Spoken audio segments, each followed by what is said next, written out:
Shalom, shalom, bonjour bien-aimé, sois béni ce matin. Je t'envoie la paix, la grâce dans ta maison au nom de notre Seigneur Jésus. Je te dis bienvenue à notre programme Parole d'Espérance. Bien-aimé, si tu n'es pas encore abonné, je t'invite à t'abonner en cliquant sur l'onglet Abonner au bas de ton écran. Et à côté, tu as la petite cloche. Tu cliques sur la petite cloche pour recevoir les notifications liées aux activités de la chaîne MEEC TV.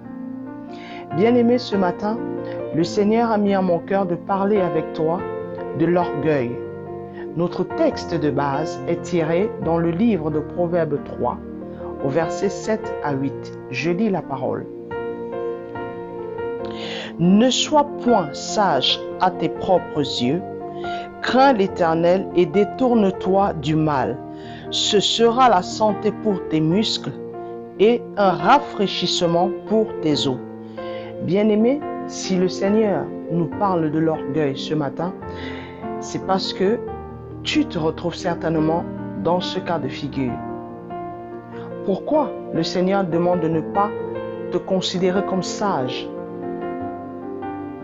Parce que, bien-aimé, l'orgueil détruit. Le Seigneur résiste à toutes les personnes qui sont orgueilleuses. Quand tu te confies à ton intelligence et que tu penses être supérieur aux autres, tu penses être au-dessus de tout le monde, alors tu t'engages sur la voie du mal, bien-aimé.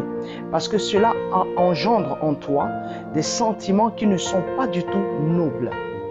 L'orgueil engendre le narcissisme, l'orgueil engendre l'envie, bien-aimé. Pourquoi? Parce que quand on est orgueilleux, on a toujours envie d'être le premier.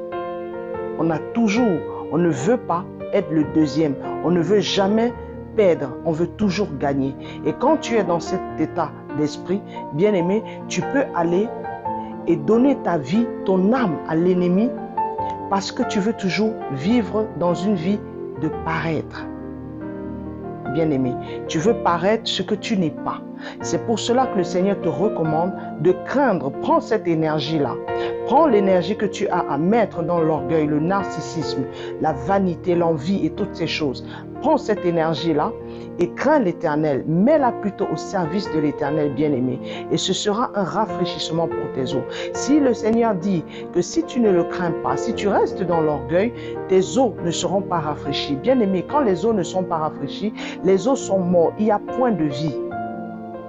Si tu veux avoir la vie dans tes os, si tu veux que tes os soient rafraîchis, bien-aimé, ce que le Seigneur te recommande de faire, c'est de craindre sa parole, de respecter ses ordonnances et ses consignes et de vivre, d'essayer de vivre, bien-aimé, selon les recommandations données par la parole de Dieu. C'est ici que je m'arrête, bien-aimé, en espérant te retrouver au prochain numéro. Sois béni.